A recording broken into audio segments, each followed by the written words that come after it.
Joel Embiid got called out by Tyrese Hmm. Maxey.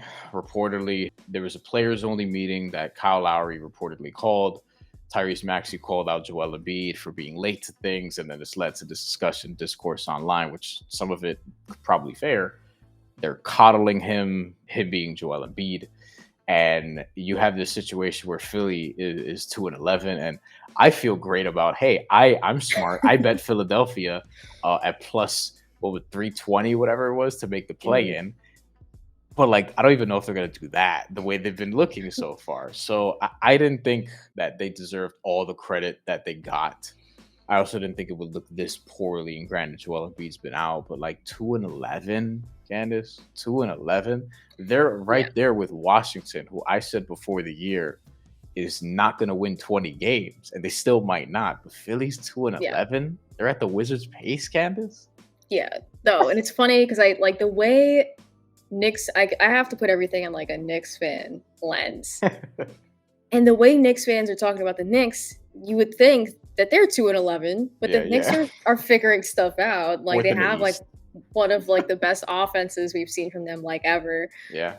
Philly is genuinely floundering. Like that they are the definition of the word. And I'm shocked because first of all, in that report, what really stood out to me was the fact that players were asking the coaching staff to coach them harder when I feel like Nick Nurse was Right. hired specifically to be that guy and like Yeah. to be this like, I'm gonna really get like everybody into shape. I'm gonna instill this like tough culture for Philly, and you're asking him to coach you harder. That's a Yeah. terrible look.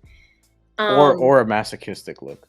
yeah, and then on top of that, then you have a potential Rookie of the Year candidate in Jared McCain doing everything in his power to try to win games for Yes. Philly. Yeah. It's just not enough, despite him putting up ridiculous numbers and Yeah. his few starts with the team. Yeah. Um, Tyrese Maxey, the fact that he has to be the one to call out Joel Embiid, who's his veteran, for showing up late to practices and to other team-related events, is such a bad look. Mm-hmm. And then you just have Paul George floating around, like. Mm-hmm.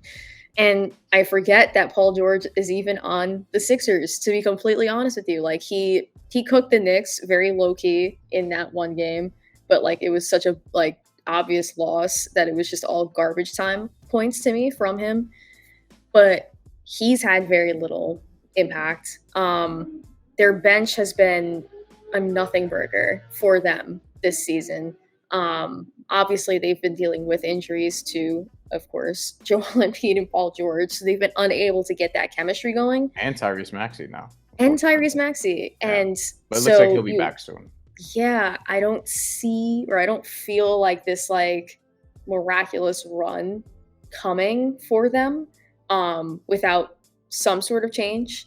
I don't know what that change would be. Paul George was the change that I think they were expecting to kind of put things into overdrive in terms of we have a current contention window. Let's actually try to attack it as opposed to like letting it close on ourselves. And unfortunately, I think it's closing pretty quickly on them. With Joel Embiid, the biggest question mark all the time with him is like, how many games can you really get from him in a season?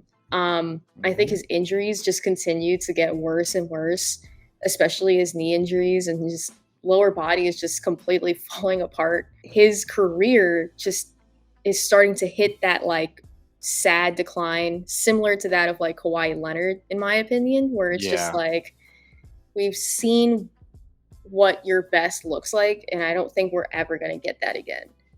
And I think Philly has yet to accept that. He signed an extension. The extension is it's a lot of money. All right, 51 Yes. million this year. 55, 58, 62, and this is 27, 28. And then the 2028-29 season, there's an option there for $68 million. And he will be turning 35 years old. I'm not sure he's going to be like an NBA player at that point. Like I can't even confidently bet on that. I think at the NBA level, just in general, we're just giving out too many extensions, like that don't need to be. Like I understand you want to like do a favor for a guy, an agent, and things of that nature, but I think sometimes you just gotta like play out your contract. That's not very like progressive of me in that regard. It's Mhm. not really, that doesn't reflect who I am as a person. But Yeah. you know, but just philosophically, I mean, come on, Joel Embiid, he's an amazing, amazing, amazing player when he's healthy, but god damn it, he just always gets hurt.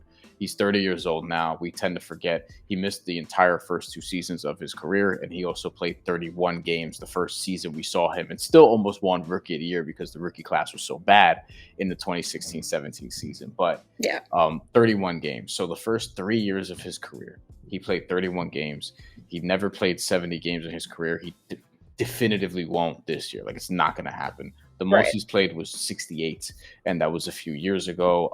He's been in the 60s, and it's been honestly healthier than I thought he was going to be for the most part, but always tends to get hurt at the end of the year. This time he's hurt at the beginning. I just don't really see it. Paul George doesn't look great. Quietly, he's in his mid 30s. They gave him a big ass contract, and like, Yeah. you know, he's got an injury history too.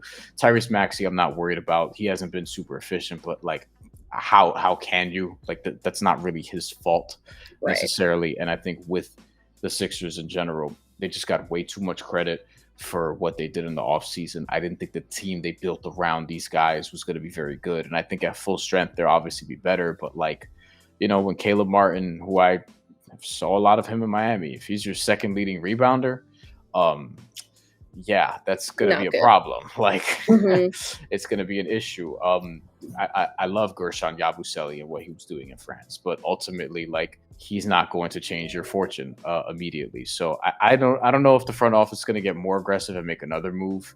I don't think they're going to sell the farm, but like, I can't even get my mind to think about what does a Joel Embiid trade look like? Who could you even like? How, with that contract I just read you, I would have no interest if I'm anybody else. Same goes for Paul George, and then Tyrese Maxey. He's your future, and Jared McCain might be also at this point. Like, that might be your future backcourt. Run with it. It has hit the point of no return, I think, for them. But I am very curious to see what they do, because I don't know off the top of my head what their draft assets and like what that's looking like. They don't I have a don't know lot. They don't what have a lot. apron they're in at this point. I'm still trying to wrap my head around the CBA. All I know is that the Knicks have like manipulated it to the upteenth degree. Yes, they have. To But the point of getting G League rights to Matt Ryan and Landry Shamet so that they could just Which get is one of them at least. so And Matt absurd. Ryan's on the team getting minutes now. Very, very absurd work. But The best the yeah, front office has been in my lifetime, the Knicks. Seriously. It's ridiculous. I think Philly is going to have a very difficult time accepting that the process is hitting its end, and it ended in no, actually serious postseason appearances. I don't know. Like, I feel weird about it, because it's like I feel like I shouldn't be counting out Joel Embiid's ability to come back, because like we've seen him find ways to lock in despite having injury, like we saw in the Knicks series, although he was doing a lot in that series that I wasn't a fan of. Knee injury, Bell's Paul, like I can't imagine it. But that's part of it too. It's like it just happens. It just keeps happening to him. It's a big low. And then on top of that, it's like, look at what they have to navigate. Like, the Eastern Conference has to get its shit together, but there's not like these teams aren't bad. Like, Indiana is 6-8 right now. They'll get it together. Cleveland, we talked about. Boston, we talked about. Orlando is great defensively. The Knicks are coming around, and they're not even in bad shape right now comparatively. Atlanta and Miami are going to be in that sort of like 2B, 3A tier, with the possibility of jumping up depending on what happens with some of the guys on their respective rosters, because they have interesting profiles that can cause Philly problems. Miami already has done that in the past. And then, there's Milwaukee. So, yeah, I think Philly's screwed. All right, we can end it there. Sorry, Philadelphia. You're probably not even watching this anyway.